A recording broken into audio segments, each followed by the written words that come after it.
Speaksies. When I need to buy shorts to fit my active lifestyle and sexy legs, there's only one place for me, chubbyshorts.com. Chubby's 5.5-inch inseam casual shorts made with super comfortable stretch fabric are perfect for any warm weather activity. My favorite Chubbies are my Cacinators, which go with any bandana. For more, go to chubbyshorts.com or look up the Chubbies app on your phone. chubbyshorts.com. Skies out, thighs out.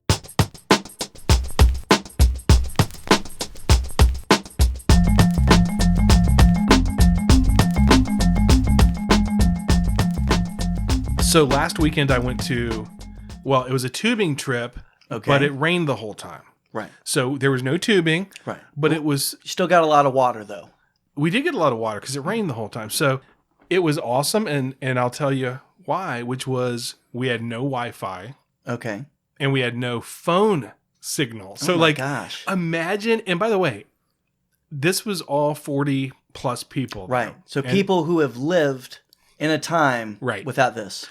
Yeah. These benefits and features of life. Exactly. Although you would think we hadn't, because I actually brought a book and I got there first. So I enjoyed, we were on this farmhouse over in Scottsville, Virginia, which is near Charlottesville. And I was, I got there first. Right. And this place looked like a place where a horror movie would take place. But I'm having the time of my life. I have no signal. I have nothing. And you've established yourself, if it is a horror movie, you're okay. Because you're the guy reading. You have a chance to be the final girl in that situation. Yeah, as the first person there, I established myself as the one that watches the other ones get picked off. Right. And by the way, we did have this conversation. But anyway, so I'm sitting there reading my book. I set it down. And at one point, there was a woman there by the name of Glenda, which is an awesome name. That is, and in a horror movie too. I think that there could be somebody that right. And I think it was her that said, "Who's bringing a book on this trip?" And I was like, "Oh, it's me. I'm trying to read because we don't have, I read earlier before." So the point of all that is I still got made fun of, which is par for the course. But I met a lot of really cool people. I will say that even though we were all 40 plus. Because we were all around the same age and we were there for, 3 days, 2 nights without any internet and anything else, it's still a lot of middle school stuff came out. There were cliques that formed. You kind of reverted to form. Oh yeah, it was great. It was so fun, but it was very relaxing. But I did pick up a life hack. Which, listen, I'm not a huge fan of the term because... You don't share a lot of life hacks. I don't feel like you're a life hack sharing sort of guy. I'm not usually. Right. I'm pretty much, let's just let things play out how they play out. Right. But when I do find a life hack, I want to share it, which is, let me pose it to you this way. Okay. Have you ever met a famous person? I think the closest thing to me meeting a celebrity is I had a weird 13-day period where I kept running into Bruce Hornsby. It started, I was with my parent, actually having lunch with my dad in Williamsburg, 10 plus years ago. And we're at some restaurant in Williamsburg, and my dad mentions this is, somewhere that, you see Bruce Hornsby apparently. Yeah. A lot. And almost on cue, Bruce Hornsby enters. And I would think if I was, in my mind, as I ponder my, my celebrity, how I try to act in public, to be very understated in my bandana and tiny shorts. But he made a very nice but very dramatic entrance. Everyone knew he wasn't trying to sneak in as Bruce Hornsby. Everyone was aware Bruce Hornsby had entered. Hornsby has entered the building. And I think he actually might have said that very loudly. So I saw him there, and then about a week and a half later, my brother, who is a basketball coach in the Hampton Roads area, they were having a tournament in Hampton Roads, playing a school where apparently one of Bruce Hornsby's children went. Okay. So I saw Bruce Hornsby in the crowd. And then a few days later, I had the opportunity to urinate next to Bruce Hornsby. Really? So, we'd never really spoken. Definitely at that point, I hadn't engaged him in contact. And I think I made a pretty good decision not to decide as we were, side by side. So distributing urine to mention anything. This is perfect. This is perfect setup for my life hack. Okay. Because That's a decent story. It's a great story, but thank you. It's decent. I'm going to tell you how you could take it to the next level. There was a guy at this trip. It wasn't Bruce Hornsby. It was this guy named Randy. Randy. Was it Randy Hornsby? It wasn't Randy. Okay. Is Randy Hornsby like a real person? It could be. So Randy, cool guy. He's I don't know how old he is, but he's in his 40s. I really don't know much about him, but the first time I met him, he told me this story, and it went something like this. All right. Yeah, man. So I was at the bar. I was helping this band set up, and I went and got a drink. And next thing you know, I'm sitting at the bar, waiting for the band to come on. I start having a conversation with this guy, Dave. So, I'm busting his chops. We're having a conversation. I'm buying him drinks. He's buying me drinks. Next thing you know, I go to take a leak. And some guy pulls me to the side and he goes, "Hey, you know who that is?" He goes, "Who, Dave?" He goes, "That's Dave Grohl." Oh, Dave Grohl. And so it has a real impact because so what you could have done is you could have said, so, my brother's a basketball coach. I was taking a leak. I'm talking to this guy named Bruce at the urinal. Yeah. Next thing you know, I walk out. Yeah. Somebody pulls me to the side and says, "You know who that was?" Yeah.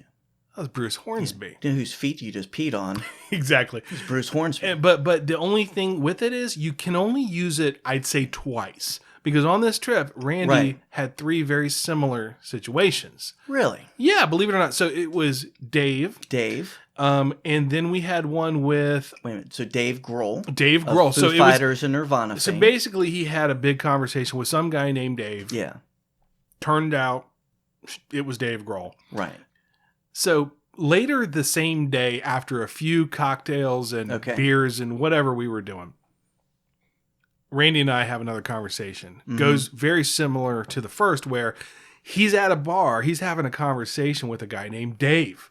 Dave again. And I'm thinking to myself, like, here we go. It's the Dave Grohl thing again. Right. Next thing you know, he walks up. So the guy pulls him to the side. He goes, "You know who that is?" Yeah. Who do you think it is? We met Dave Grohl. Right. So I'm thinking another musician. Yes. You're getting warm. Randy Hornsby. I'm going to try to make that a thing. I have no idea. It was Dave Matthews. So I'm sitting here like, did he mess up the first story? What's happening? Is he just a Dave magnet? Is he a Dave magnet? But then the next night, very similar situation. You know the drill. Right. But this time it was Sandy. So he's like, so I'm like, "Hey, this guy's name is Sandy. We're talking baseball. We're watching the game together." Next thing you know, I get up. This guy pulls me to the side and he goes, "You know who that is, right?" Sandy Dave. He's like a late era Beach Boy, like when John Stamos was playing with the band, right? No, it wasn't. It wasn't Sandy Dave. It was Sandy Koufax, the best. Right. So, my point is, you can use this card too much, like Randy did. And I have no doubt that Randy did meet all these people. Yeah. But it's a great way. At least do it once if you've met a famous person. You got to build the intrigue of you just had a conversation with a normal Bruce. Next thing you know, it's bam. Right.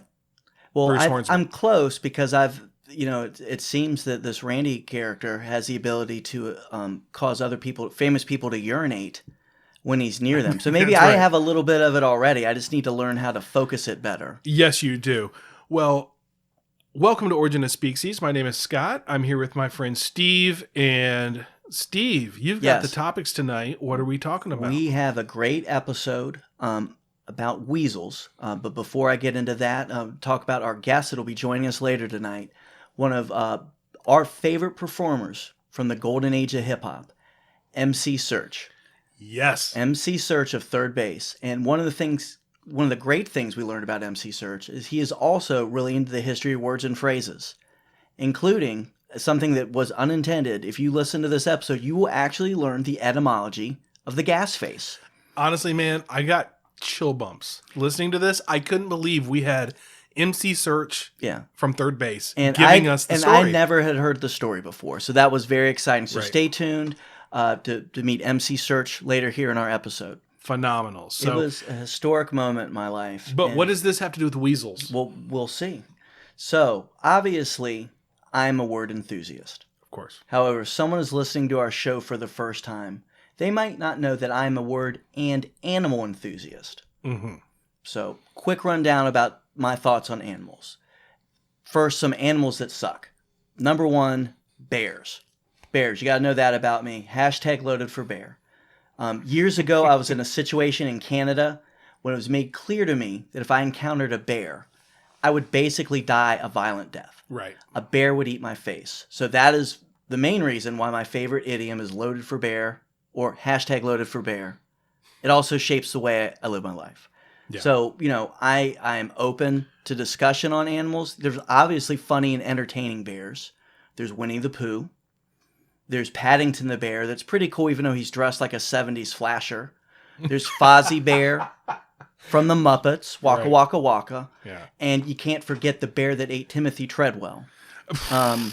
He's featured in Werner Herzog's family comedy Grizzly Man. So not all bears are bad, but I'm not a huge fan of bears. Yeah. Then there's alligators. They're basically bears of the swamp, and I don't want to talk about them anymore. Let's move on. Mm-hmm.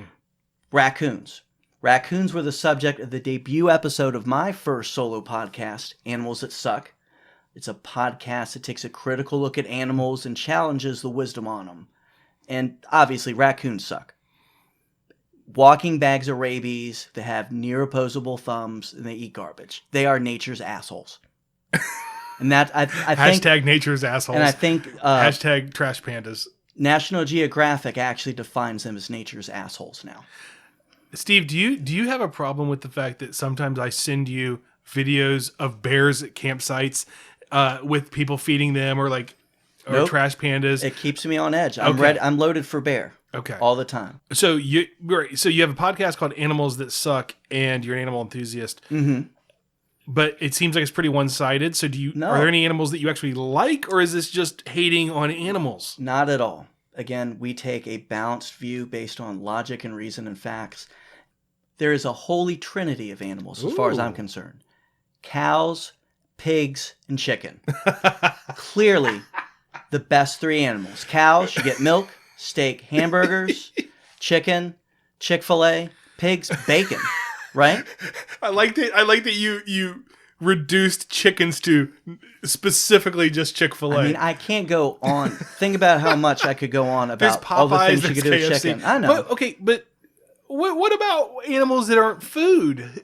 Are there any animals? I mean, come on, Mindy the dog. You like Mindy the dog? Yeah, definitely don't want to eat her. No. And she's been in prison. And, she's a good dog. Right. I like Mindy the dog. Mindy the dog's cool. Mindy the dog has hung out at my house. I finally got to meet her. Yeah. She was awesome. So she did make a shank out of something. So yeah, if you're missing a spoon, but you have to expect that. It's in her crate. Okay. So I'm a word enthusiast. I'm an animal enthusiast. So obviously our show is focused more on words. So I was reviewing some animal-related phrases, and I came across weasels.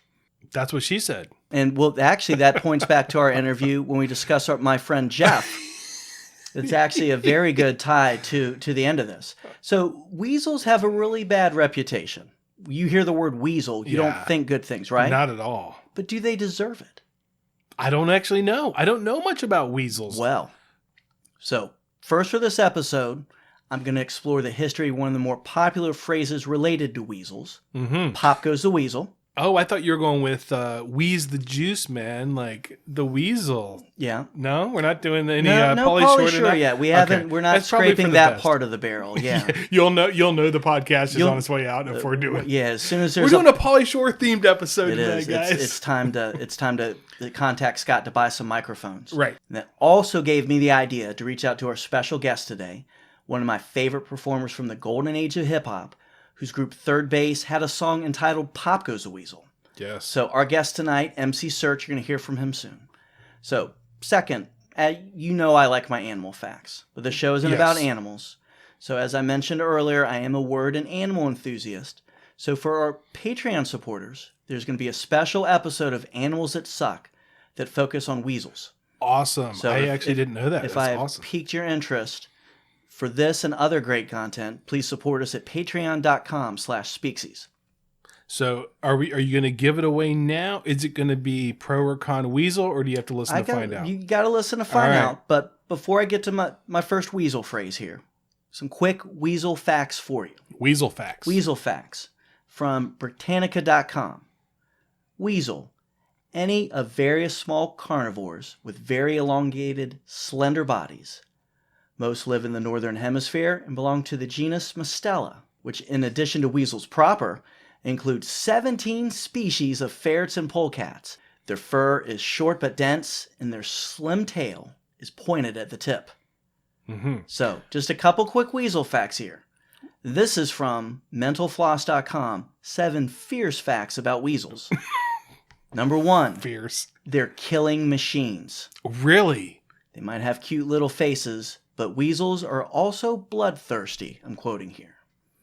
The weasel corners and grabs its prey, wraps its muscular body around the head to immobilize it, and then delivers a single killing bite to the back of the head, puncturing the skull or spinal cord. Really? You know what other animal kills like that? I have no idea. The jaguar. So for more weasel facts, check out Animals That Suck, available exclusively at patreon.com/speaksies. I can't wait to hear this. So for our phrase this evening, I'm going to focus on Pop Goes the Weasel. Pop, pop goes the weasel, weasel. That's one way to say it. Pop goes the weasel. Because the weasel goes pop. Yes. But listen, I don't want to steal MC Serch's thunder. I'm just saying. Later. And it was good, I don't want to give anything too much away. Is there a rap battle between MC Serch and myself? You have to listen to the rest of the episode. So Pop Goes the Weasel really isn't an idiom. I think it'd be best described as a nursery rhyme. But if you think about it, you really know it as a song. I would describe it as a ubiquitous children's song. Yeah. When you have younger children, the song is everywhere. It's the tune that you hear when you have a little wind-up Jack in the Box that every kid gets. Oh my gosh, those are so scary. Those are still scary now as an adult, especially as a kid. They're creepy now. You don't know when it's going to pop out. No, you don't. And you hear it in the background of children's songs. If there's any sort of like nursery that your kids take into, odds are there's a CD with Pop Goes the Weasel on it. Yeah. And you're also reminding me too, very important, you used in the Three Stooges to get Curly fired up so he can fight people and kick them like a mule. By the way, please. Three Stooges still holds up, everybody. I showed Logan the other night on YouTube. Mm-hmm. That's all he wants to watch is the Three Stooges. When we have movie night at my house, the brideless groom is mandatory pre-movie warm-up. So, Pop Goes the Weasel. To kind of spoil it a little bit, to give you a summary, you're going to learn that it started as a dance and then evolved into a nursery rhyme song that most English-speaking children know. Mm-hmm. It has a very popular folk etymology. Really? And as listeners have learned, when something has a popular folk etymology, odds are it's going to be wrong. So there will be some debunking that goes on. But I want everyone to know there will be also bunking. It will be balanced. We're not just going to debunk, we're going to bunk. We're going to bunk at the same time. So I'm going to start out with our friends at Phrase Finder. Quote from them. Like most nursery rhymes, this has some very odd imagery, which has led to much debate as to the meaning and origin of the rhyme. The origin is perhaps easier of the two. The earliest known published version is as the title of a dance tune. Pop Goes the Weasel is a simple tune, and there are several English/Irish/Scottish country dances that are similar. So thank you, Phrase Finder, and also too, I think it was a bit much doing the English/Irish/Scottish. Right. You could have got the point. Yeah. White people would have been fine too. So continuing from what I found at Phrase Finder, it was a dance that became very popular in the 1850s, and it was popular enough to earn an advertisement in 1853 for a place, I'm not even sure what you would call this, I think a dance hall, known as Mr. Mowtry. It was located in Bath, England, and it was considered worthwhile to place an advertisement in the Bath Chronicle, inviting people to come receive instruction in the highly fashionable dances, of which Pop Goes the Weasel was included. I had no idea it was a dance, but it's very intriguing, and honestly, I wish I could be a fly on the wall watching a bunch of English people doing Pop Goes the Weasel. Like, what was happening? Well, I wish I could see this dance. Well, guess what? You're going to learn about the dance. I'm going to learn about the dance? You're going to learn about the dance right now. Yes. So, doing my research, I came across a website called Capering and Kickery. Capering, by the way, is a 16th century word that means skip or dance in a lively or playful way, and that's for the Oxford English Dictionary. So you definitely know it's good. It's definitely good. Definitely good. This is a website run by a lady by the name of Susan DeGardiola, and she documents social dance history. So I'm going to quote from her website, Capering and Kickery. No, it isn't just a children's rhyme. The tune is older, but the mid-19th century, a rather silly dance began appearing on both sheet music and in dance manuals. It seems to have been hugely popular, which reminds me that 1, dancing was a pastime for young adults, and 2, most 19th century punch recipes involved significant amounts of alcohol. So shout out to Capering and Kickery. Hell yeah. It's got off to a good start there. I like it. So she actually refers to one of our other good friends on this website, Michael Quinion, and his website, World Wide Words. You know what? Let's just say, I don't think we've talked about good old Michael Quinion in a while. Welcome back to the show. He's wonderful. Yeah. So she discusses some quotes that he had, and Phrase Finder and World Wide Words seem to kind of overlap a little bit in this. So she makes reference to an advertisement that called out that Queen Victoria was someone that was supposedly key in introducing this dance. So Michael Quinion at World Wide Words and also Susan at Capering and Kickery both think that they were being a little bit facetious when this was put out. Okay, that makes more sense. They listed this as actually being a little bit of puffery was the term that they used. Yeah, that sounds like puffery. Yeah. So from here, she provides a description of the dance that I will provide to you. Oh my God, do it. The basic 4-figure sequence of the dance is similar in every source, perfectly matched to the music. The dance is begun by the couple at the top of the set. So here are the steps. Active couple down the middle and back again to original places. Active couple go down the outside of the set and back again. Now this goes on several times, which this is me quoting from Steve now at Speaksies. Yeah, this I'm not going to run through, but it concludes with active couple takes lady's partner, repeats the circling, and sings Pop Goes the Weasel. Okay. So what I'm envisioning is something from like Pride and Prejudice where they're all lined up, they're doing a dance going out, but then at the very end, somebody just says Pop Goes the Weasel. It sounds like that. Yeah. And while I'm for it though. It's pretty cool. It does sound cool. And while I am a word and animal enthusiast, I would say I'm not a dancing enthusiast. No. So I'm going to kind of leave it here. But the important thing is we know the phrase comes from a dance and that the tune associated with the dance probably existed before that time. Not to be too crass, but it sounds a little bit like something a guy would have made up. Like, we're basically going to do a square dance, but at the end it's like, whoa, Pop Goes the Weasel, because the weasel goes pop. I mean, I'm not trying to be, again, but... And if our friend Jeff had been involved, as we'll learn more about him later, about Jeff, that would be awesome. I would like him to, if he did Pop Goes the Weasel, that would make an impression. So, the lyrics. Where do the lyrics come from? So, from our good friend Mr. Quinion at World Wide Words, the British version has these 2 verses. From half a pound of tuppenny rice, half a pound of treacle, that's the way the money goes, Pop Goes the Weasel. Up and down the city road, in and out the Eagle, that's the way the money goes, Pop Goes the Weasel. So, we will come back to the Eagle and City Road here very shortly. So, the United States version is very close. Their first verse is, all around the mulberry bush, the monkey chased the weasel. The monkey stopped to pull up his sock. Pop goes the weasel.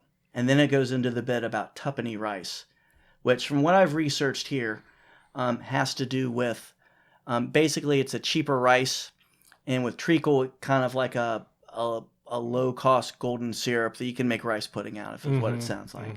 So not to just focus too much here on the lyrics, but I had to give a shout out that during my research from World Wide Words, Richmond, Virginia shows up. And it involves Queen Victoria. So in the March 1860 issue of the Southern Literary Messenger of Richmond, Virginia, the following verse is found. Queen Victoria is very sick. Prince Albert's got the measles. The children have the whooping cough. And Pop Goes the Weasel. So interesting. Pretty kind of brings it down there. I mean, those are take a little bit of the fun out of it, but maybe it does. But again, hashtag America. You know, they hadn't forgot about King George at that point, and maybe he was going to try to make a comeback. Wasn't going to happen, especially if they had the whooping cough. Right. So this is where we get into the folk etymology. Before we do that, I just want to say those are decent lyrics, but decent. they're not as good as hip hop got turned into hit pop. The second a record was number 1 on the pop charts. Now in 91, I can keep going, but those are pretty good. Mind. But they're not quite as good as some other lyrics that we've heard from our guest tonight. Even if that was either MC Serch or Prime Minister Pete Nice. That was saying Serch. that. I would be. Serch. They would both be. You stole somebody's record, then you looped it.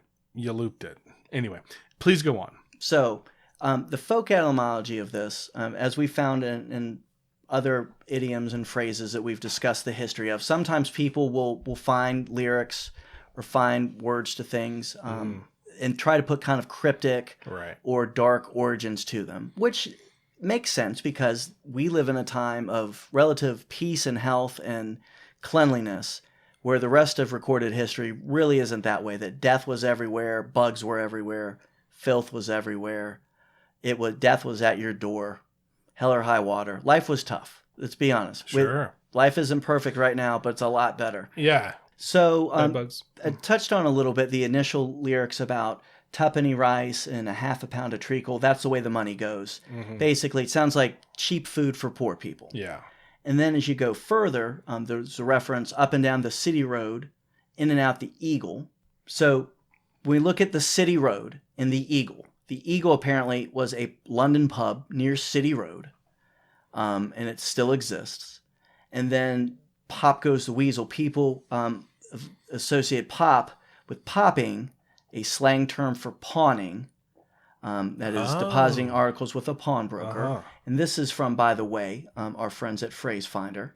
In Cockney rhyming slang, weasel is seen as a corruption of whistle. So Cockney rhyming slang, whistle and flute, is another way to say suit. And it could be an example of having, Pop Goes the Weasel, you had to sell your suit to go get a drink. So as I'm saying it out loud, you can tell it's a little bit convoluted to get into that. Yeah. And Phrase Finder also points out, too, that the expression Pop Goes the Weasel, as we discussed, has been known since the 1850s.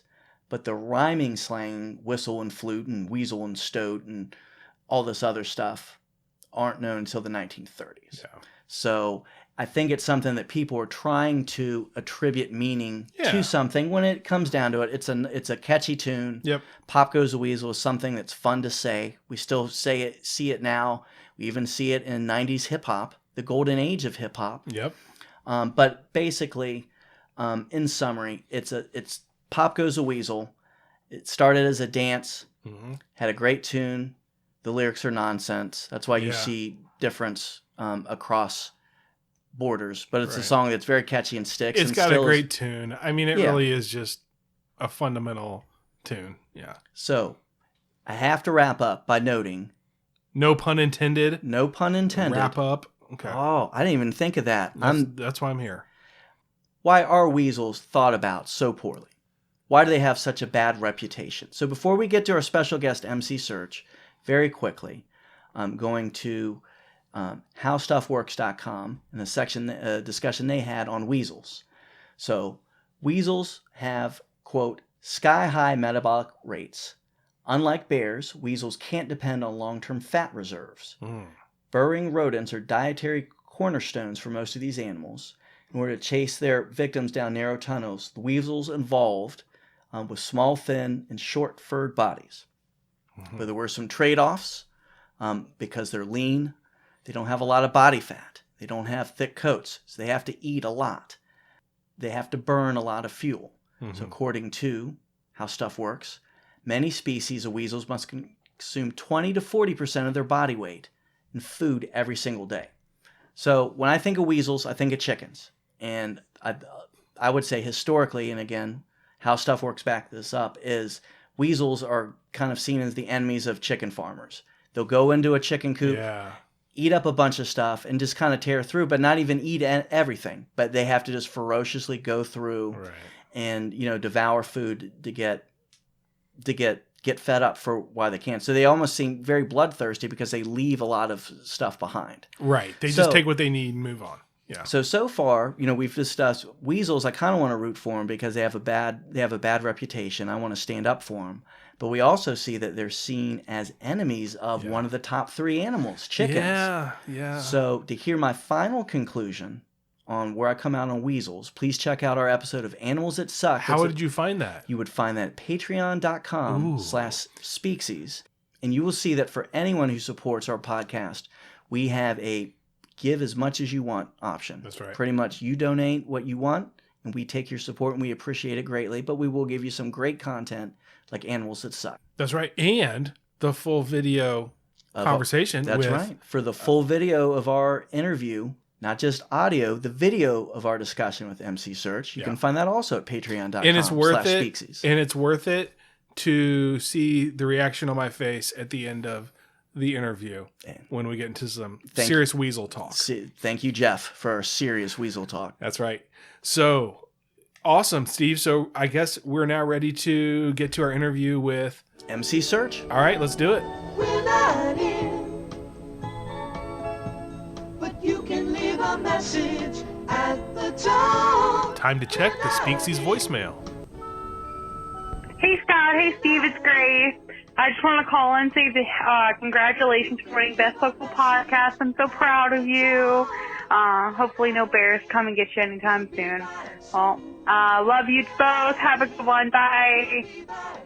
If you'd like to leave us a voicemail, call 804-621-5803. And now, back to the show. At the top.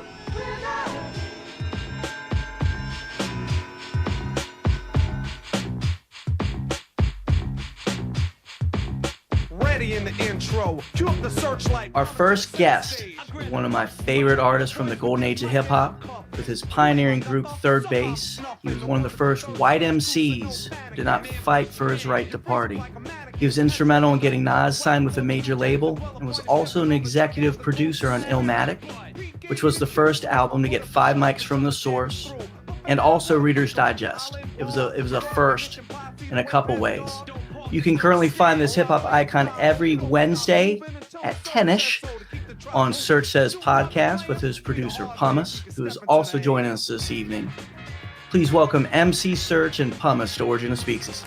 Wow, Pumice, you're getting so much love tonight. Wow. I love that. You know what? They totally left out the originator of meltedmics.com, the hottest, fastest growing t-shirt hip-hop line in the industry, and Sam I Am, aka King Masan, who is in the building as well. Thank you. Aka Green Eggs and Sam in the friggin' hizzy right now.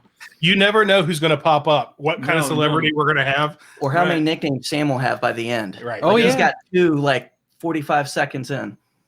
And Scott and Steve, it's a pleasure to be on the show. I love the concept. It's one of those things where I'm like, damn, I wish I would have thought of that. You know? Yeah, the concept came around because I was at the bar and this guy, I don't really remember what happened. I bought his drink or something, and he goes, "I like the cut of your jib," and I was like, and I said, he goes, "Do you know what that means?" I said, "I have no idea, but now I want to know." And I thought maybe people want to know this stuff, so. Yeah, it's been interesting, but I got to say, for Steve and I, this is a huge thrill. Having you on. And of course, Pumice and Sam I Am on as well, but we're huge King Sam on YouTube, by the way. King Masan on YouTube. Thank you, by the way, thank you, Sam, for fixing my fronts on that one right there. Yeah. We're gonna end up with this. Going to be our special guest. I know. Sam I Am. Hey, good pod is good pod. You just don't know where it's going to lead. So I got to tell you though, this is a game that my wife and I, Chantel, have been playing for, 30 years of our marriage, where we would hear like throw the baby out with the bathwater. Yeah. Where that came from. Green Eggs and Sam, do you know where that term comes from? Throwing the baby out with the bathwater? Have you ever heard that term? Yes. Oh, he's asking Sam. Yes, because there's a character in the book Green Eggs and Ham by Dr. Seuss named Sam I Am. So he says, I do not want any green eggs and ham. Sam, I am. And it all rhymes. So green eggs and Sam. What about the expression? He was asking you, what about the expression throwing the baby out with the bathwater? I love young people who don't listen. It's another preeminent part of being young, dumb, and have no dough. Yeah, us boomers are only focused on right. You have to excuse him. There was a train going by.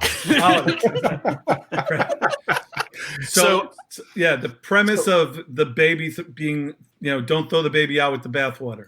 I could tell you what it means, where it came from. Please tell me what it means. Yeah, to what I will increase your pay by $25 an hour if you can tell me what the whole thing means. All right, big money. That's big money for a young 23-year-old. Let's go. So throwing the baby out with the bathwater was definitely it basically means that if you're throwing the baby out with the bathwater, that means you're making a big swath decision that includes the good along with the bad that you're also trying to remove.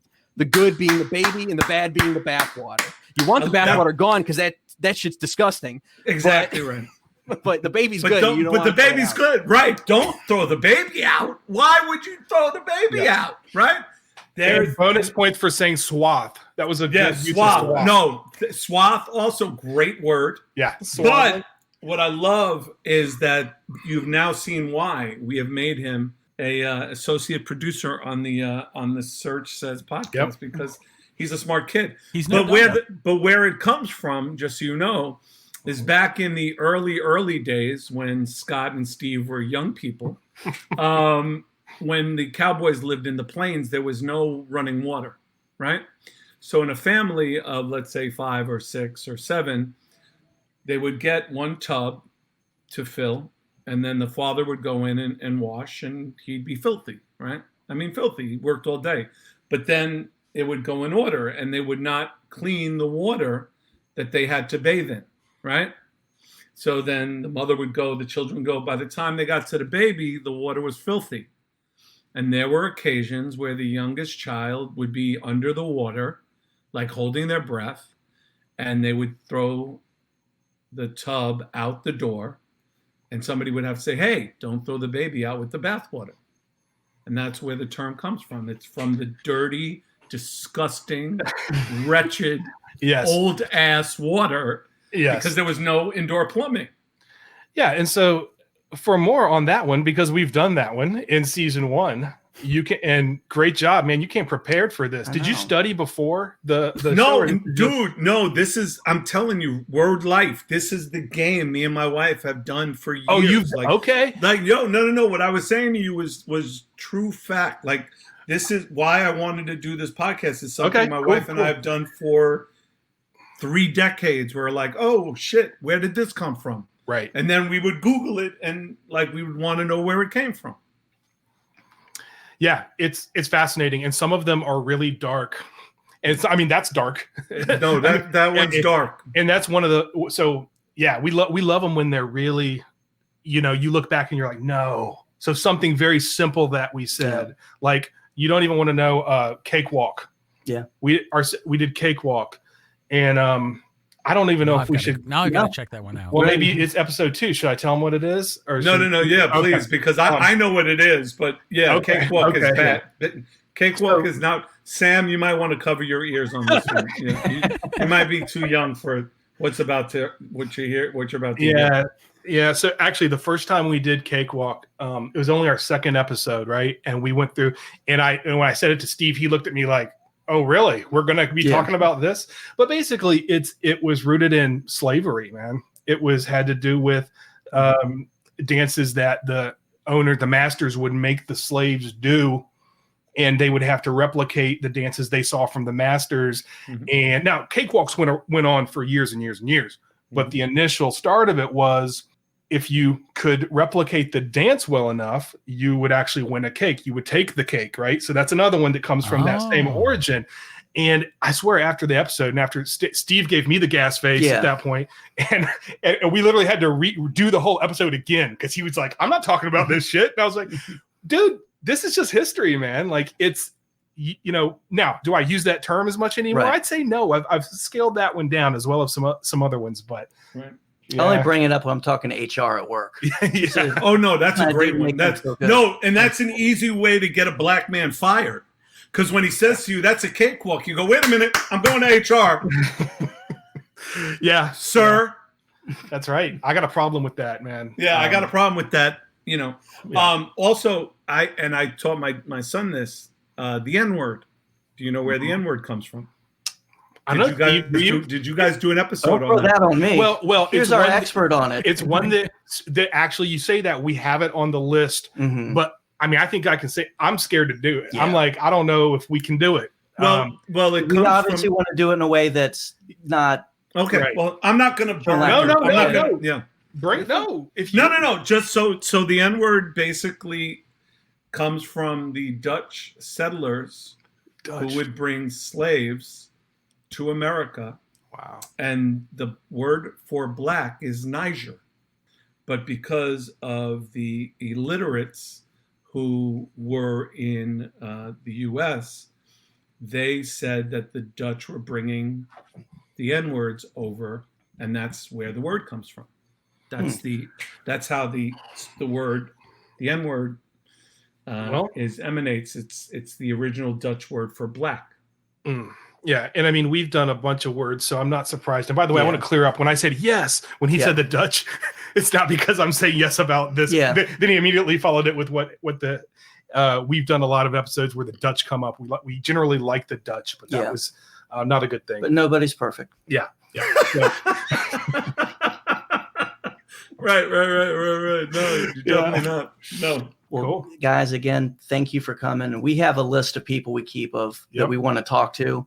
And that there's this Venn diagram of people I want to talk to and trying to find a reason to do it. So when I started doing Weasel research, I'm like, this is my end to MC Serch. So this is awesome. Well played. Just to kind of walk through your career a little bit, was just doing some research today and flashing back to being a kid in high school, like looking at all the great hip hop that was out in 88, 89, Big Daddy Kane, Gang Starr's first album, De La Soul's out there, KG Rap and DJ Polo, just stuff that we listened to as a kid. And then you guys come out. I think you guys signed in 88 with Def Jam, and then Cactus album was out in 89. What was it like being a new group, and also too with, you and Pete Nice being, fronted by Caucasians, and you got DJ Daddy Rich back there. And then you're not just going any label. You're going to Def Jam, which got Public Enemy, LL Cool J, Slick Rick back in the day. What was it like joining a stacked Def Jam roster in the late 80s? It was literally like, I don't know what the equivalent to your favorite sports team is, but it's like,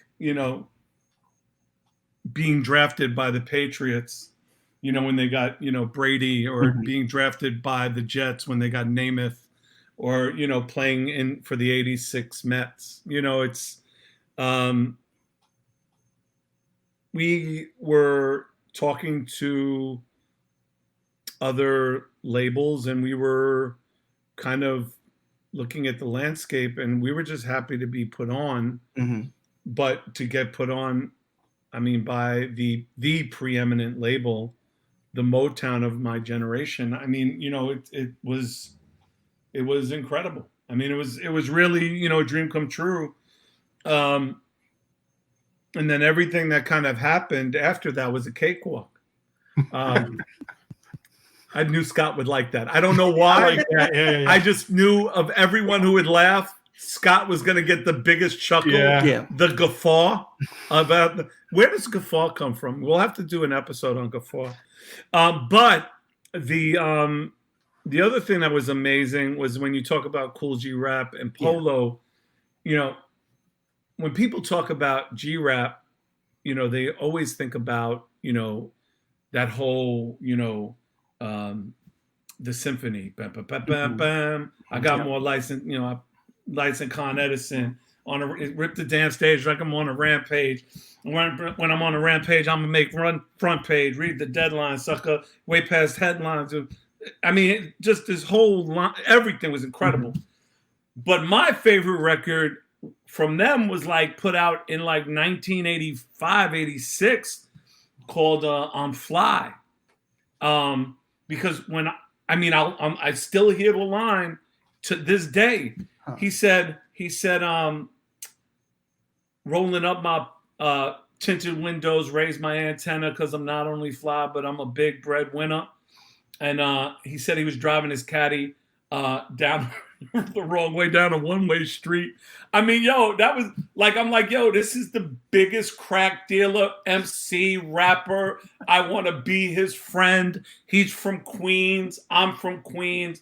Like, how can I be down with this dude?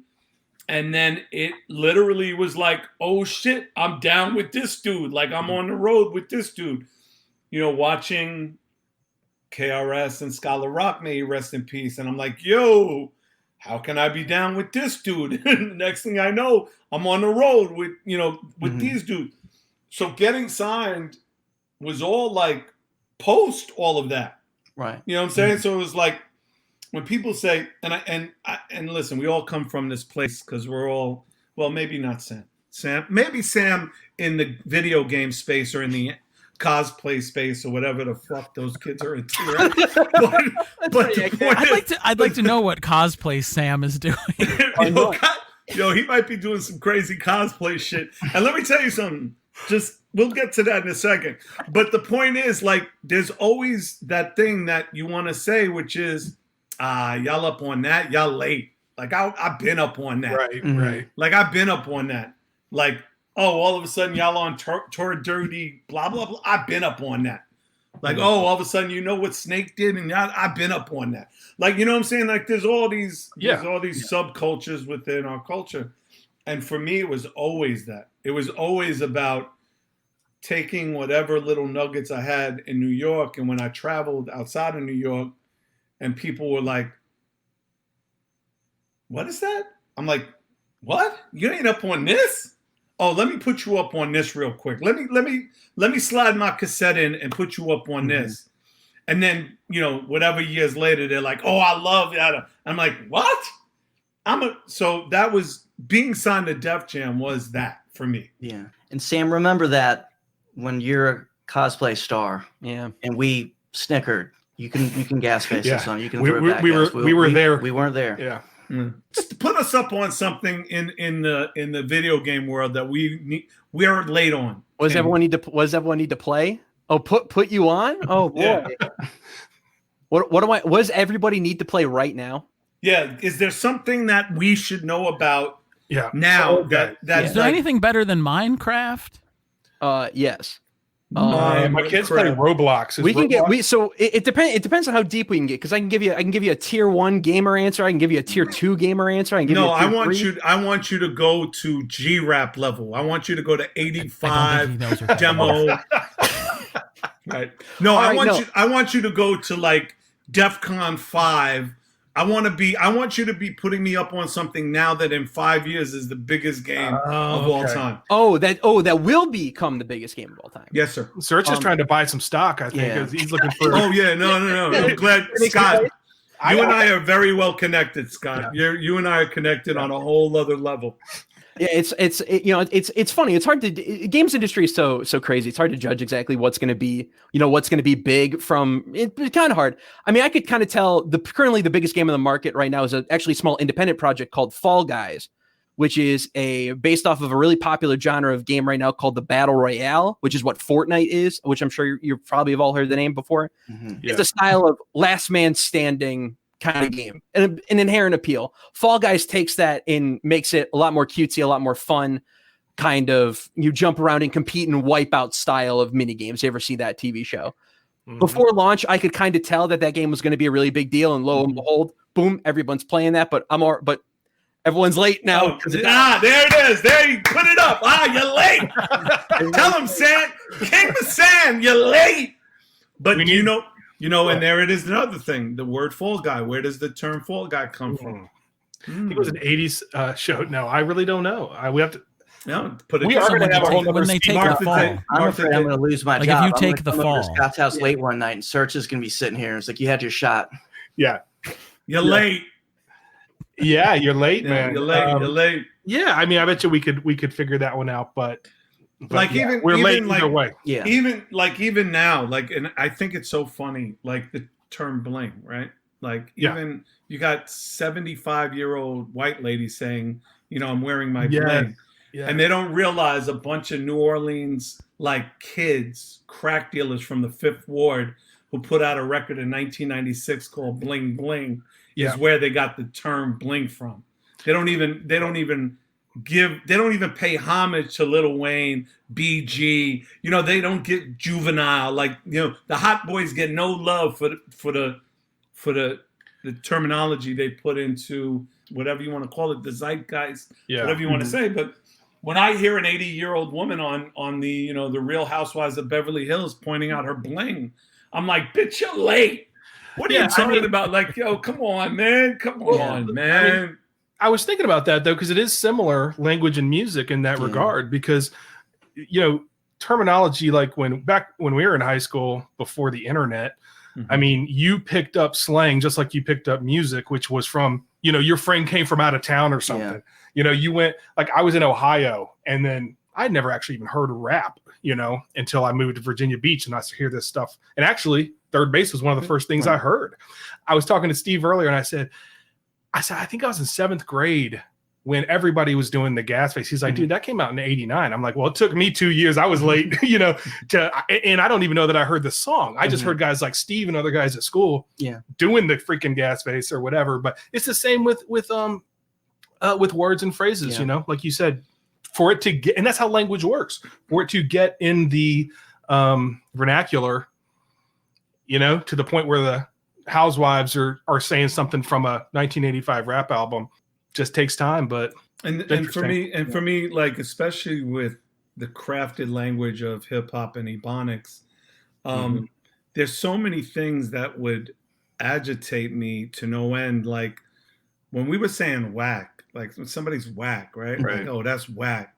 Like somewhere between like us really phasing out whack, like 90, 91. All of a sudden, like Guido's, Johnny Can of Hairspray were going, that's whacked. Right. ED, whacked. That's whacked. And then all of a sudden there was old white ladies going, oh, that was whacked. Like, y'all are fucking so late. But now all of a sudden, like, now even little kids from like Brooklyn are saying whacked. And I'm like where wait, the evolution. Like the other thing was like wildin'. Right? Like we used to say, you're wildin', right? You're wildin'. But somewhere around the Central Park 5, it became wilding, right? Because when they took them in for questioning, they were like, well, what were you doing in Central Park? And they were high, and they were like, yo, we were out wilding, right? So the Daily News covered it, and they were like, Central Park youth say they raped and blah, blah, blah because they were wilding. They're like, how do we spell that? Yeah. right. Is that with the wilding, right? D? And I remember Doc Ice from UTFO put out his single record when he left UTFO, and it was 1990, and he was coming down the steps of, you know, quote unquote, like, you know, whatever. And somebody had, one of the actors was portraying a news person. And they said, you know, how do you feel about wilding? And they were like, he was like, and he says in the video, first of all, it's wilding, and that ain't got nothing to do, it's not wilding, right? But now, like blank years later, I'm hearing kids saying, oh, we were out wilding. Like, you know, so, you know, again, so it's like the same thing. It's like when you look at, you know, words and phrases and meanings, sometimes you just lose the handle on the originality. Sometimes it gets so lost. Like Gasface, like it's a perfect example. We interviewed Roger Clemens, and he said he purposely would go on ESPN when he had a big night because he wanted to hear Scott Van Pelt, when he struck somebody out with high heat, say, Roger gives him the Gasface. I forgot about that. Sit down, Gasface.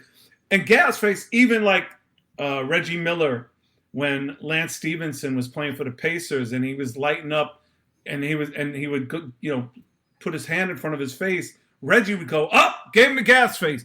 Even last year when that kid Murphy on the Nuggets dunked on somebody hard during the playoffs, Chris Webber, because the kid made this face, and Chris Webber was like, it gives him the Gasface going back court.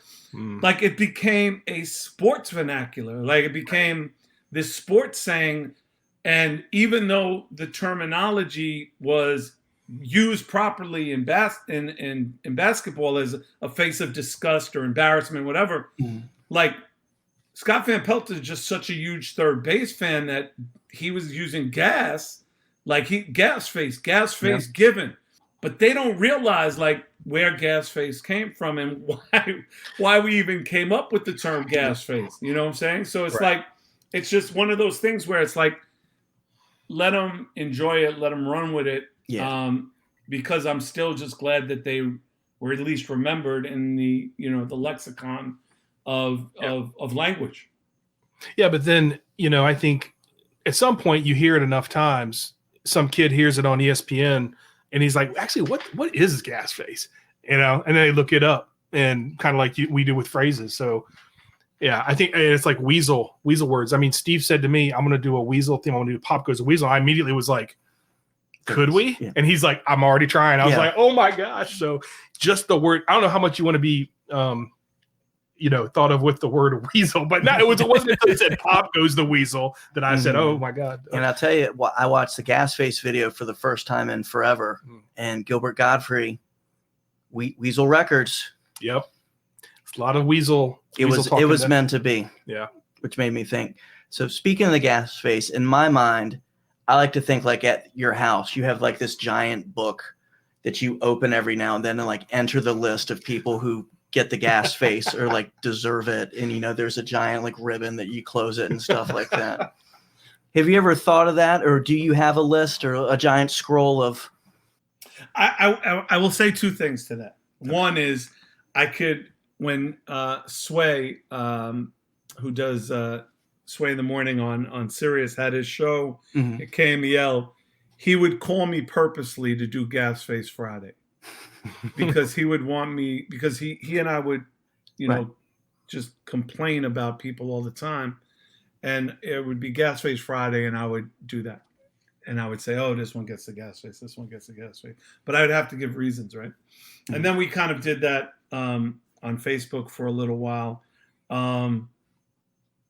There has been in most of my career at one point or another a list somewhere that is consistently, someone gets the Gasface. Most recently, the one that's been really buzzing is when I did this DJ Cassidy Pass the Mic Volume 2, and I was wearing our Trump Gets the Gasface shirt. There it is. And I said, must have been a white guy that started all that. And now all of a sudden we're selling a shit ton of Trump Gets the Gasface on meltedmics.com. No plug there, by the way. Yeah. But there's always going to be someone who deserves to get dissed because they are either ethically, socially, are being irresponsible and doing things that are just not positive, not loving, not caring, not thoughtful, and not thinking of others, right? But the term really came from us wasting gas money to go meet girls. Like, that's where the term came. Oh, you guys didn't know this shit. Okay, I was going to ask you because we're late. Let me put you up on game. You're late. You're crazy late. I'm going to put you up on game right now. Okay. So my crew in Long Beach was the GYP posse, the Get Yours posse. That was Zev Love X, now MF Doom, Sub Rock, may he rest in peace, Onyx, who later became KMD, our man Emus. There was just like 30 heads. We were like just 30 heads. And one of our boys, who's actually on the cover of Mr. Hood, had a big ass Cadillac Eldorado 74 that his father would let us borrow to go from Long Beach, Long Island to Roosevelt Field Mall. And Roosevelt Field Mall was like basically on Friday and Saturday was where every single of the hottest girls you'd ever seen in Long Island and Queens and Jamaica, they would go to that mall. And we were broke. I mean, maybe all of us would chip in and have $3, $5, $10 for gas at best. And that was literally enough gas to get us to the Roosevelt Field Mall and back. No pit stops, no pull over here and get blah, blah, blah. We just would have enough money to go from Long Beach to Roosevelt Field. So the bottom line is we had to get somebody's number. Like if we didn't get a girl's number, we just wasted all that gas money, right? Yeah. So it became a thing. Like we're like, hey, can I get your number? And these girls would like make this face of like complete like disgust. Like, how dare you, you piece of human garbage, talk to me while I got my chunky earrings and my ass is fat and I got brand new Nikes and you're bummy as hell, and give you this face. And my man Emus looked at me, he said, man, I spent all that gas money to get a face like that. So then all of us would start saying, oh, you got the gas face. That bitch gave you the gas face. Honey gave you the gas face. So that became just like a little inner clique thing. Like that was just our clique thing. Yeah. And it became a thing where like, who's going to get the gas face this side? And then we'd all get dressed up. Mm-hmm. And so we would try to avoid getting the gas face. Like, yo, you know. So we're finishing up the album. We're on our way to see Prince Paul. Mm-hmm. And we decided I was with Sub Rock and Zev Love X, and we're like, yo, we should do a song called Gasface for the Cactus album. That's amazing. And I now realize I've gotten that Gasface many times. That was very relatable. We all have. King My Sand gets the Gasface online. Gas a lot in college. Oh, hell yeah. Dude, and let me tell you something. We're going to put you up on so much game that girls are going to be throwing it at you. They're going to be wanting your address. You're going to be giving them the Gasface. And then you're going to give them gas money to get their ass out your house. By the way, the gas mileage on a 1974 Cadillac, 8 miles to the gallon. Yeah. 8 miles to the gallon. And let me tell you, it was good. Oh, man. Green Eggs and Sam, I'm going to go deep. It was 87 cents a gallon when I was 18 years old. You understand what I'm saying? Like 87 cents. So we had $10. It would get us like almost 3/4 of a tank, which, by the way, it was like 47, 48, 50 miles back and forth. So you were done. Yeah. And plus, let's not forget, I think what minimum wage, like $4 or something, right? I think. What minimum? We weren't working. We were hustling. Oh, my bad. We were white. You had a job. Very white. Yeah. We were not working. No, we were hustling. We were stealing newspapers from people's front porches and then selling them on the boardwalk. That's how we got money. Oh, wow. That's good. I was a newspaper boy in high school. So it's like you guys were part of the cycle together. Yeah. We would wait for the kid to drop off the papers, and then we would steal them house from house. And then we would go on the boardwalk and we would sell anything. And then Steve would get the call from the old lady. My paper didn't make it today. Oh yeah, I used to throw papers, man, and like for years, and I would get those calls, and now I know it was a member of a legendary rap group. Excuse me, man. Oh man, all right, I gotta go. No, that was stealing those papers, but wow, you were part of the hip hop ecosystem. You didn't even realize it. You were contributing. Thank you for that, Scott. I appreciate that. Yeah, no problem. I hope it all worked out eventually. But like there was so many like fronting, right? Like you hear fronting. Like where does that come from? Fronting. Like why does that term come? Where did that term come from, right? And fronting is like goes back to the 70s, and it's like a political term. And I don't remember all of it, but like that fronting term comes from like the Black Panthers and the political parties of those eras. So there's like a lot of like props, right? Props I believe, and I didn't research this, came from Aretha Franklin, right? Proppers, give me my proppers when I come home. Right, that's exactly right.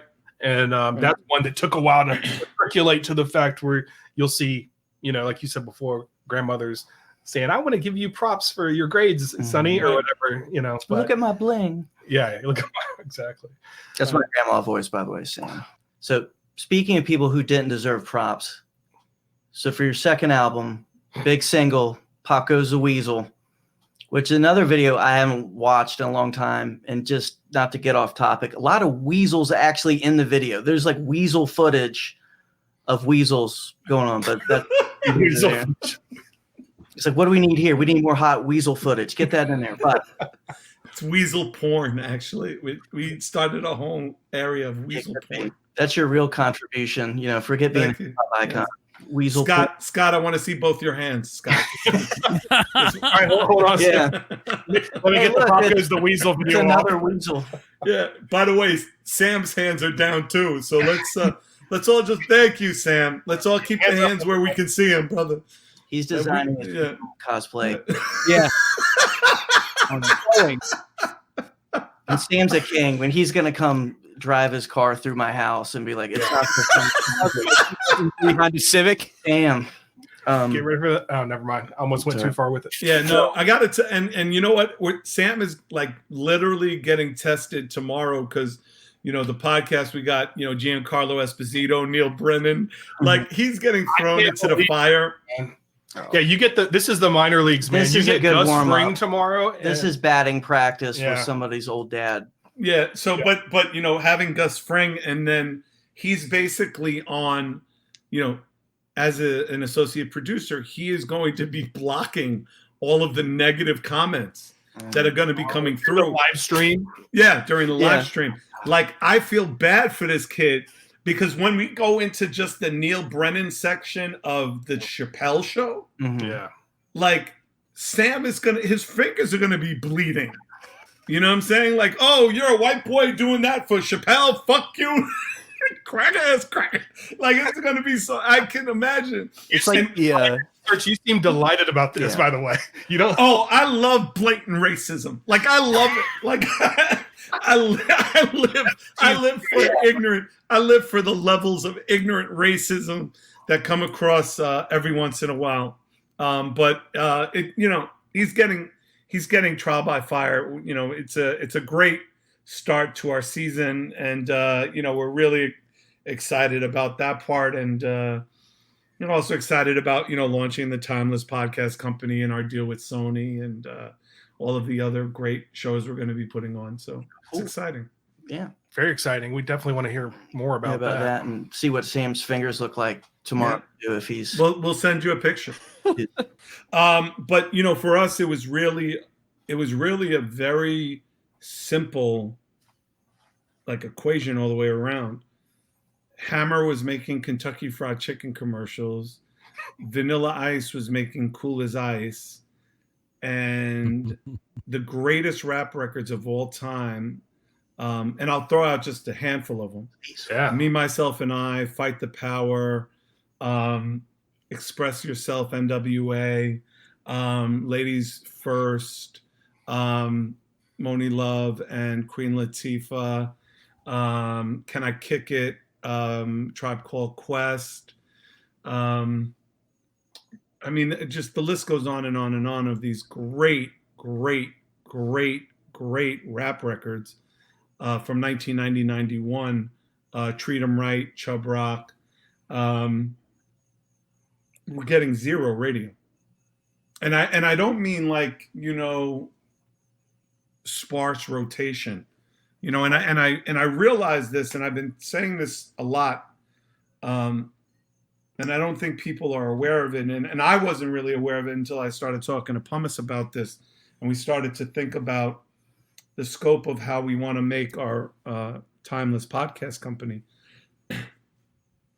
But the fundamental difference between Jimi Hendrix, Janis Joplin, Led Zeppelin, the Rolling Stones, those great artists, Bob Dylan, Crosby, Stills, Nash and Young, and A Tribe Called Quest, Public Enemy, Slick Rick, Queen Latifah, you know, I'll put Third Base in there, although we don't deserve it, but Big Daddy Kane, Eric B. and Rakim. Like, the difference is when those rock bands were being played in the U.S., there were 600 to 700 stations that were playing them 70 times a week, 50, 60, 70 times a week. You couldn't escape them. Right. You could drive from Maine to San Diego, and there would be whatever station you kind of crossed, you would hear those songs and you'd hear those artists. At our peak, meaning the golden era, 1983 to 93, Run DMC, Houdini, LL Cool J, Slick Rick, Dougie Fresh, Treacherous 3, Fearless 4. There was none. I mean, zero. Right. There was no urban radio stations playing rap music. And the only ones that were playing it were college stations that were run by young white males and white females who played rock. So when the black kids came and were like, yo, I want to have a spot, they'd be like, sure, Sunday night, 1 o'clock in the morning to 4 o'clock in the morning. You know, and that was it. Like that was the time. So WNYU in New York, WBAU with Spectrum City and Chucky D and you know, and Dr. Dre, and you know, it was Wednesday night, like 1 o'clock in the morning to 5 o'clock in the morning. KCR, which really became big, Stretch and Bobbito, but that was like later. But 1989, I'll never forget this. 1989, Fight the Power comes out. Tony Gray, the program director at Kiss FM, calls that record one of the most negative, derogatory records he ever heard, and then says Public Enemy is a ghetto trash rap group who will never make it. And this is the most positive record. 1989, The Number, Another Summer, Sound of the Funky Drummer, Music Hitting You Hard Because I Know You Got Soul, Brothers and Sisters, Getting What We're Getting. I mean, it just, how do you even say that? Like, how do you say that? And I'm, you know, being told, yo, you better know all of these black motherfuckers forward and backward if you think they're even going to think about playing your record. And I studied every one of those guys. And yet and still, in 1989, 1990, the only dudes getting played regular rotation were MC Hammer and Vanilla Ice. Period. Yeah. Period. So 1991, Pete and I were so frustrated, and Derelicts was damn near done, when we were hearing and seeing and feeling all of this shit. Too Short wasn't getting radio on the West Coast. Digital Underground wasn't getting radio on the West Coast. Like, it was unfathomable to me that we were going on tour, doing shows in front of 18, 19,000 people sold out, and not a single radio visit. We wouldn't visit one station. So 91, we said, fuck it. We're going to do a record. We're going to take the biggest pop record we could even think of that's funky as fuck. We're going to slip in Eminem's front just on some subliminal. We're just going to slip it in, not get sued. We're going to fucking go hard body. Pop goes the Weasel because the Weasel goes pop. Hip hop got turned into hip hop. The second erect was #1 on the pop chart. But don't skid on the heart that got to start in the ghetto. Let no one forget about the hard part. Now in 91, we got a new band, a new brand looking like the same old clan, same old thieves and skeeves. So we got to make sure that real rappers got to endure. That record, I mean, all of a sudden it's like we're going to the Buzz in Pittsburgh, and we're going to Kiss FM in LA, and we're going to all these pop stations. And I walk in there and I'm like, okay, before we can even do this, do y'all play De La? Do y'all play Tribe? Do y'all play this? Do you know we are shitting on you for playing our record? Like, do you realize that? Like, do you idiots realize? And that was our flat out what we said to Tom Pullman at Z100, Elvis Duran. Like, we were shitting on all of these dudes for playing our record. And their response was, ha ha ha, #1 record in the country, Pop Goes the Weasel. Let's get into it right now. Nothing. So from 1988 to 1996, the total of radio stations that were playing hip hop 24 hours a day was 0. Not even Hot 97 in New York, 0. Wasn't until 1996 that you had a total evolution of hip hop in this country. And who are the artists that came out in 1996? Jay-Z, Nas, Wu-Tang, Eminem, Snoop, Missy Elliott, and Pharrell, Nori. I mean, artists that still have a level of relevance. Thank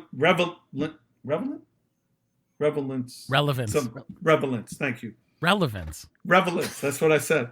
Relevance, right? Relevance. To some degree, but because of that, Hot Boys Bling, Juvenile, Back That Ass Up, and 50 Cent, and it grows. So when you look at this timeless era, you look at this timeless and what we're building in our podcast, it's because we had to pop them weasels, because they went pop, because we had to just stop the madness. And we did. And I mean, categorically, we killed Hammer's career and we killed Vanilla Ice's career, because post that they had no hits. In 92, 93, 94, you had Wu-Tang, you had Nas, you had OC, you had Organized Confusion, you had this pivot, and then all of a sudden Vanilla Ice got fake dreads on, talking about hip hop's a culture. Fuck out of here. Yeah. It seems like it went from being guys like Vanilla Ice and MC Hammer. My memory is it went from being cool to not cool very quickly. And that was right around the time people were hearing Pop Goes the Weasel. Yeah. And you're like, oh, number one, that stuff's not really cool. Number two, look at all this other stuff out there. But the only way, like I said before, I wasn't hearing that stuff on the radio. I was hearing it from other kids that had the tape or however that were just rapping it at school. Mm-hmm. I probably didn't hear a lot of these songs for a while. And then when I would finally hear the song, I go, oh, that's what I've been hearing my classmates say. So you guys were definitely though instrumental, man. Once we saw that video, it's like, and heard that song, we were like, oh, this is different. This is sick. And we purposely took out Cypress Hill on their first national tour. Cypress had not even dropped Pigs yet. Forget about Hand on the Pump. Forget about How I Could Just Kill a Man. None of that dropped. And it's funny, when we fell off, and we fell off quick, they never gave us credit for shit. It was always Naughty. It was whoever the hottest dudes were. Right. Real, be like, oh, that's my man. Naughty put us on. This one put us on. I interviewed them for the 25th anniversary of the release of their first album. And that's when they were like, Serch, we owe you an apology. Oh, wow. We owe you an apology. We always said Naughty. We always said it was always third base, And I said, yeah, I know we wasn't hot. We weren't cool. We were young. You wanted to stay near what was hot. I get it. But I appreciate, the love now. But Pop Goes the Weasel was one of those things where it had to be said because no one else was going to say it. Mm-hmm. Yeah. And we just felt like it had to be said. And there was only one way to say it, which was over Sledgehammer and Eminence Front and that chorus. Serch, I feel like we have gone on like a time travel history in the best way possible of going through everything. Want to leave with be able to focus on you guys and what you're doing. I guess my last question would be, talk about Serch Says podcast and just tell us all about it and where you're going with your new podcast network that you're putting together. Let's hear about that. Yeah. So really, P over here, who hates to be referred to as Prime Minister Pumice, but Pumice, my man, has been bothering me for years. He says, oh, you're a great storyteller. You should always do a podcast. And the truth of the matter is I didn't have time. And when I did have time, I didn't approach it properly. And I don't know, about 2 or 3 years ago. Go ahead, Pete. No, I was just going to say, if anything, I was getting my own personal podcast from you on the phone, weekly or so. And I was like, this is interesting and people would want to hear this. And you're like, nah, no one wants to hear me talk. No one wants to hear my stories. Right. Like, yeah, I think they do. And I know that because I run your social, I'm like, people want to hear from you. Yeah. So we kind of created 2 heads so far. The first one is the Timeless Podcast Company, which is a company that's going to do storytelling about some of our favorite artists of all time. Mm-hmm. So it's going to be me, I can say it today, exclusive for you guys. Yes. We just signed Big Daddy Kane. So we're going to be telling Kane's story. It's a podcast called Did I Ever Tell You the One About? It's the Did I Ever Tell You the One About podcast. And the first season is Big Daddy Kane. So Kane is going to tell his stories from being a stick-up kid in Brooklyn to being in the sex book with Madonna. But the difference is how we're going to approach it from an immersive sound design and a soundstage scope. So we're going to start recording that. There's going to be mine.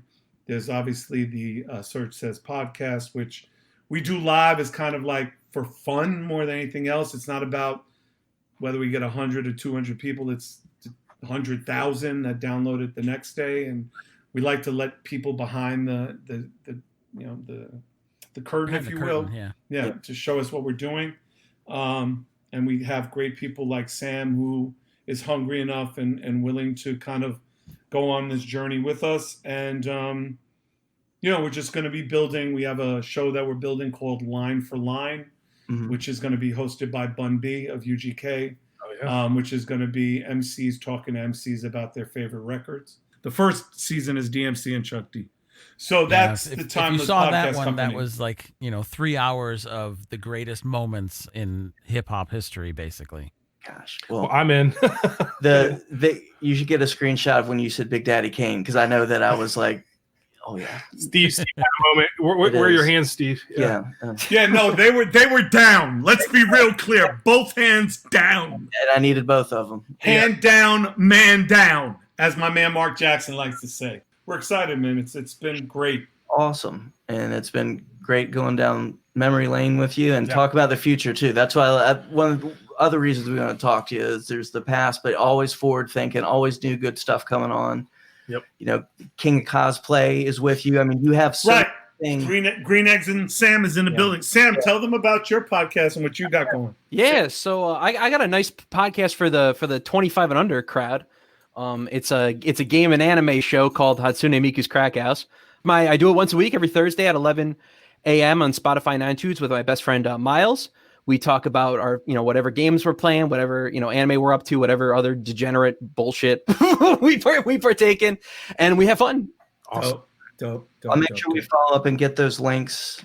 And when we put this out, we'll always, we'll definitely be promoting that show and promoting your guys' stuff. Yeah. Thank you. This was a blast. Say enough. Yeah. Promise. And thank you very much for putting this together. And my pleasure. Serch, I think we're going to have to come back one time for hip hop edition. Sounds good.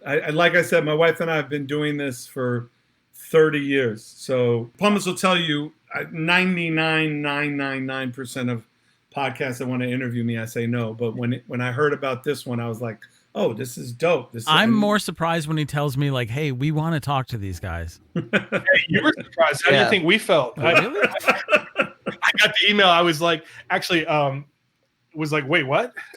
Yeah. All right, let's do this. So I do have to say one last thing before we go, because if I could time travel, like some people like time travel, like I'd save JFK or I'd do this. This is what I wanted to do.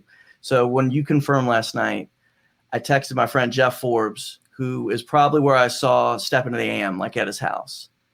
And Jeff we're going to talk about weasels. Jeff hacking. Like he had to put a collar on it. And I told Jeff, I'm like, Jeff, you're the first person I'm telling. I'm talking to MC Serch tomorrow night. And now I can back and say, I talked to MC Serch and talked about your huge penis. You did it, Steve. Good job. Jeff Forbes' penis. And MC. Well, I'll tell you, I have a line that I tell people when I'm happy. I say, get ready, because what I'm about to tell you is going to make you so happy that your dick's going to shoot out the window. That's how hard you're going to get. Your dick's going to shoot out the window. Say that to Jeff. Yeah, so Jeff, that one, you can have that one, Jeff. That's all you, brother. On that note, I think we should let him go. We are done. Thank you, guys. Guys, thank you all so much. Night. We really appreciate it. Have a great evening. So that is our conversation with MC Serch. So thank you very much, MC Serch, for spending time with us. Also, special thanks to Pumice for helping us out. Yeah, and putting shout this out together. to Pumice. Yeah, and don't forget Sam. Sam I Am, King Sam. King Sam, not Son of Sam, because that's that's a future episode. He's awesome. That's our true crime episode. Yeah. I can't believe what we got from MC Serch. We got the origins of the Gasface. We got, a true hip hop pioneer, right, talking to us about the origins of words and phrases. That was probably one of the coolest moments of the show so far. And also Jeff's Weasel. Let's not forget. I can't believe you brought that up. I can't. Time traveling Steve. If I could go back in time to tell Jeff, guess what we just did. We're done with the episode. Steve says, "Hey, one more thing. I got a friend named Jeff, and let me tell you about his crank." I can't believe that happened, but great job, Steve. I'm proud of you for bringing that up. Please, if you want to see the video, it's worth it. Go to patreon.com/speaksies. Pay whatever you want to be a supporter of ours. We love you. We thank you. We appreciate it greatly. We do. And with that, Bob's your uncle. Stay loaded for bear, and kale is from the devil.